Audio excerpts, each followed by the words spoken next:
We are excited to bring today's episode today to you, where we're going to dive into the crucial traits that set entrepreneurs apart, creating better culture and a more profitable company. You have to lead in order for you to grow explosively. And leadership goes beyond expertise. It's just not what you know, it's how you lead the people that are going to help you get there. And that's a shift in mentality for a lot of people. It is the ability to trust your people, empower them to make decisions, the ability to show them and inspire the team to collaborate, and you're no longer solo.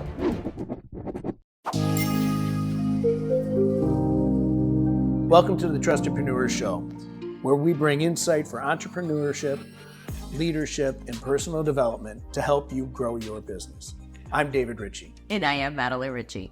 And we are excited to bring today's episode today to you, where we're going to dive into the crucial traits that set entrepreneurs apart, creating better culture and a more profitable company.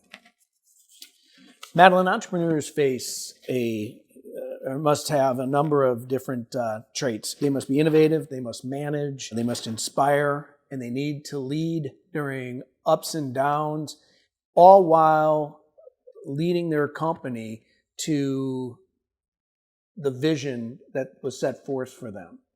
So what makes a good entrepreneurial leader? Well, lots of great things, I believe, in my opinion. But more importantly, and this is an issue that it shows up more for the budding entrepreneurs, where they think that their brilliance is all there is, right? And so they forget about the most crucial piece of it, which is the leadership, the ability to lead your team with empathy, to communicate, to inspire them, and to be able to show them the vision that they're looking to accomplish as a leader. So what you're saying is that a lot of them are technically on point, brilliant, and they may be lacking some of the business acumen, but also more the actual traits that are needed to really motivate and cultivate a team. Yeah, and they do have a vision, right? And they do understand the business.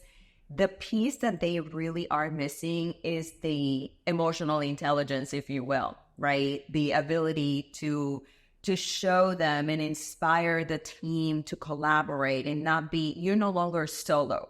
You now have a team that you have a responsibility to, right? And they're the ones that are going to take you to the next level. So how does one do that, right? It's the big question.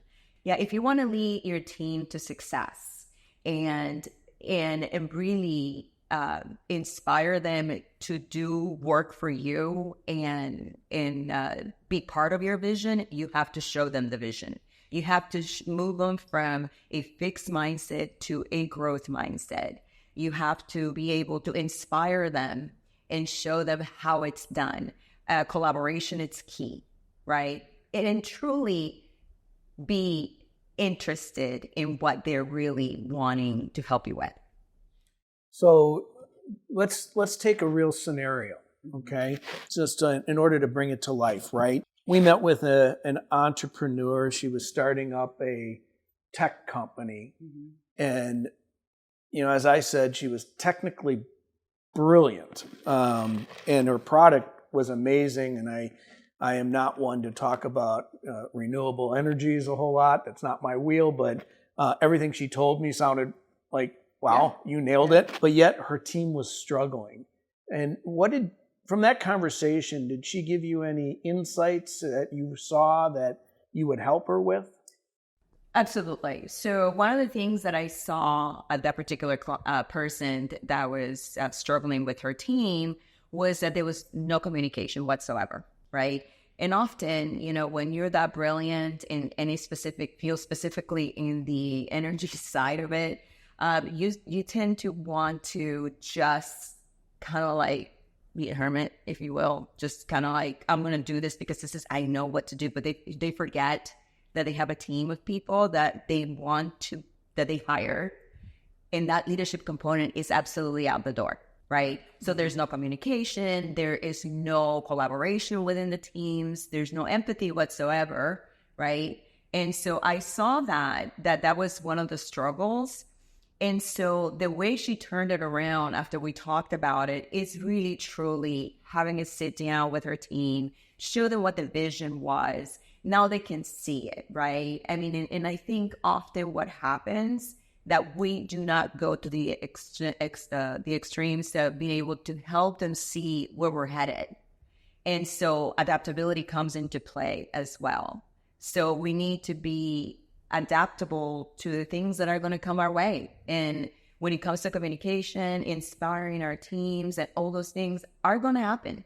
Right. And in order for the ball to keep rolling, rather than having a turnover, which is what ended up happening with her, she had turnovers going left and right.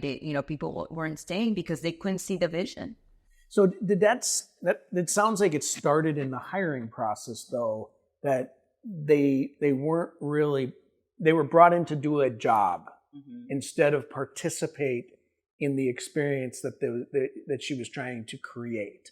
Yeah, I would venture to say that this particular scenario, this individual, they had something in mind. They just didn't understand the other components because they focus on their brilliance. Right. And because they're so smart, right, that they just assume, and I don't like using the word assume, but they assume the others don't need certain pats on the back. They don't need constant communication. They don't need to feel like they're a part of a team. They're just there to get their job done. Right. And involving them in the process, it's so important. Empowering them to have these conversations and feedback to her, because you know what? We are not the only ones that have eyes, right? I mean, I understand that as visionary, we want this and we have this incredible idea, and we want to, we see it, but we don't communicate it effectively. So the integrators of that project can help us bring it to life. Without communication, without collaboration, without inspiration, empathy, and really, truly, again, genuinely caring about what your team has to say. Right. And, it sounds like to me, and we've talked about this, and I know that we've done a blog on this as well, but it's one thing to have a mission statement and a vision. It's another to have a statement of your mission that you build every one of your meetings around, and you make sure that there is consistency in the communication and that people are working in lockstep towards the bigger goal. And while they may be in development, right? And somebody else may be in marketing, they still have the same statement of mission. They're just fulfilling the different component of the formula, right? So if we're going to do X by Y because we need to know what X is and what they have to achieve to do that, we need to know what Y is, and we need to have that real timeline to get it done. And then there has to be constant reinforcement is the one thing I'm hearing, is that, the communication isn't just, this is what we need to get done. It needs to reinforce the why we want to get it done. Absolutely. And understanding that, leadership goes beyond expertise. It's just not what you know, it's how you lead the people that are going to help you get there.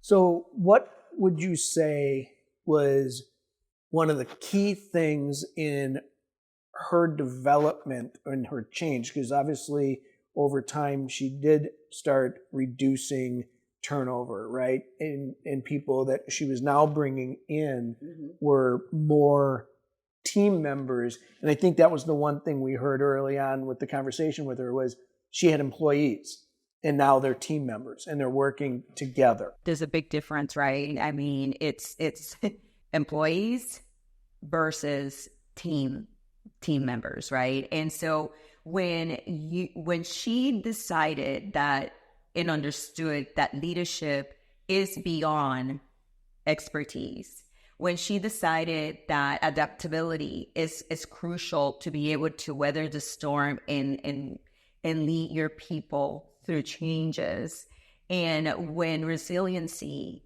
from all angles in collaboration happens, magic happens. Yeah, absolutely. We've Magic happens. we've seen that in our own businesses. Oh, yeah, for sure. When you're in quick growth mode, you tend to hire employees, and then you try to get them to be team members, versus hiring team members right from the start, getting people to really understand the vision. You know, what we do when we're interviewing, right, is we tell them where we're headed, what we want to achieve, what we want to accomplish. Yes. And so we try our best. That's not to say that all people coming in are willing to buy into all that. And, you know, and we're not always going to make the right decision, but on the hire, but we try to always make them feel like there's a bigger picture and they're a part of it, and that they're going to be able to participate in the success. And I think that's, you know, it doesn't always have to be monetary. It has more to do with, do they feel like they're winning? Yeah, and they're part of the process. Yeah. You know, and that was a big lesson learned for me when we first opened BNN. We hire people because I was always the one that was hands-on, and as long as I knew everything, it didn't matter. They were just bodies, right?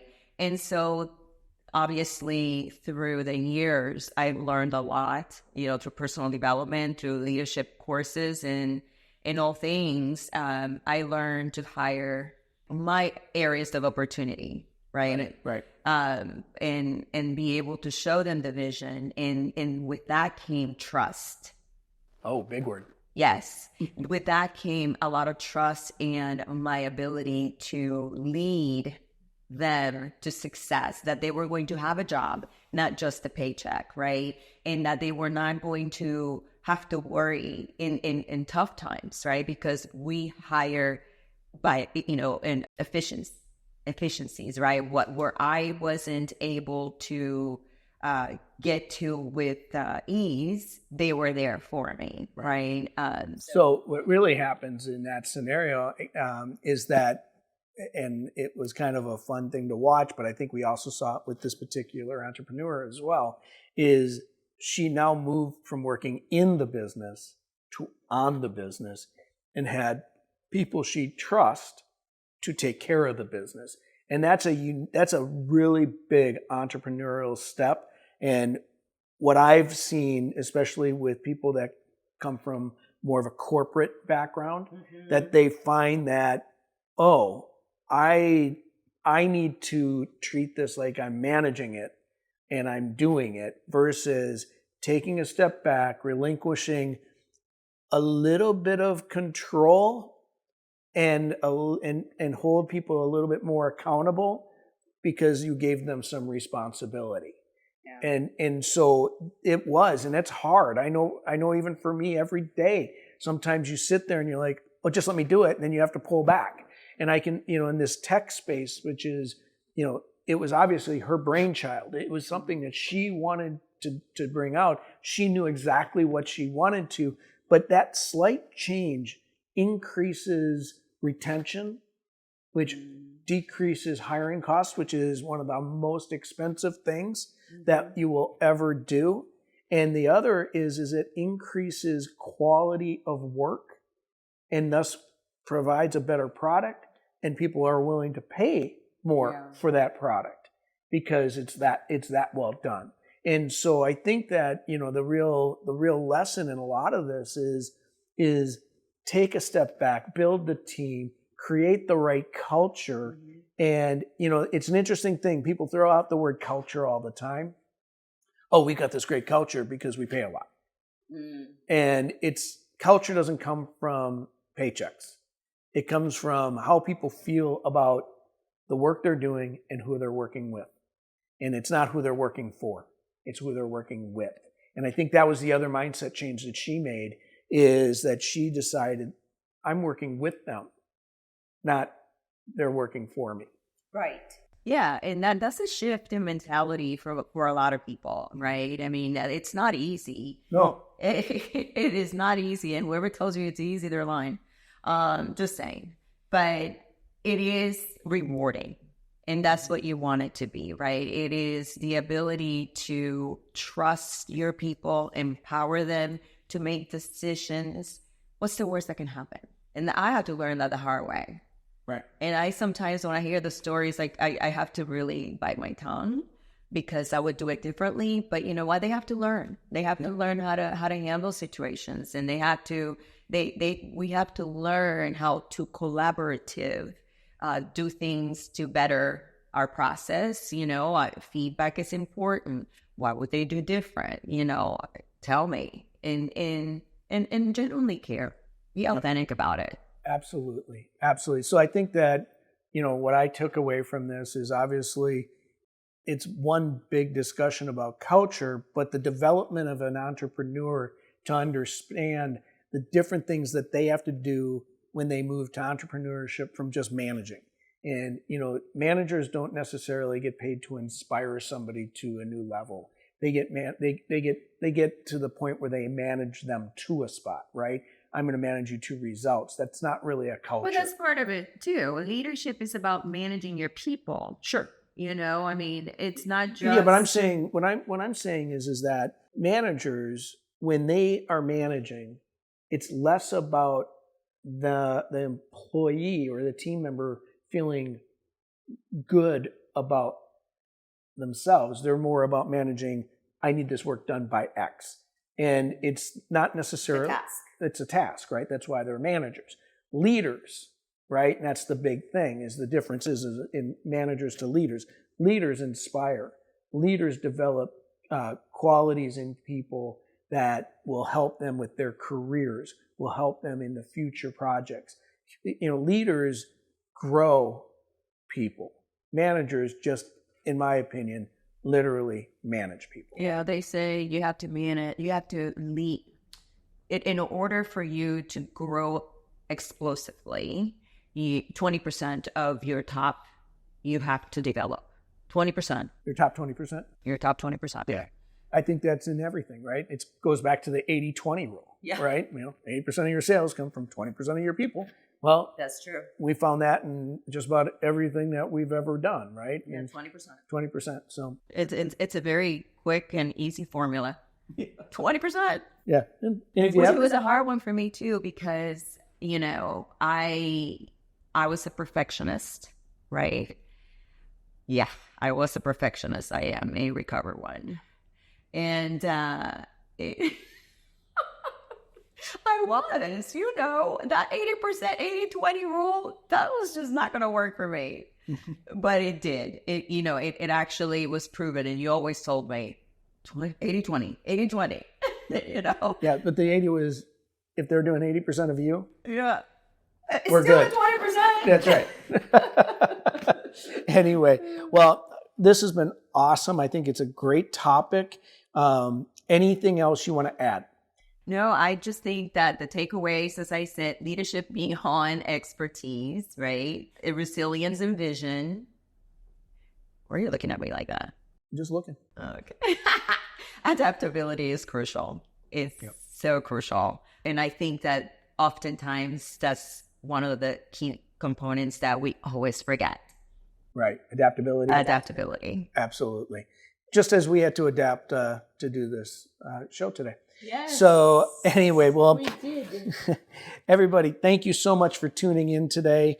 We hope you enjoyed the content. If you have questions for us, you can send us an email at questions@trustedpreneurs.com, and we will absolutely get back to you within 24 hours. And if you have a great question that comes in and we think it should be on this show, you just might find it right here on one of our next episodes. Until then, though, if you are not a subscriber and you like the content, please hit subscribe. If you know somebody that would benefit from our content and it could help them grow in their leadership style, in their business, please give us a referral to them. We would love for them to be a part of our audience. And until next time, keep growing.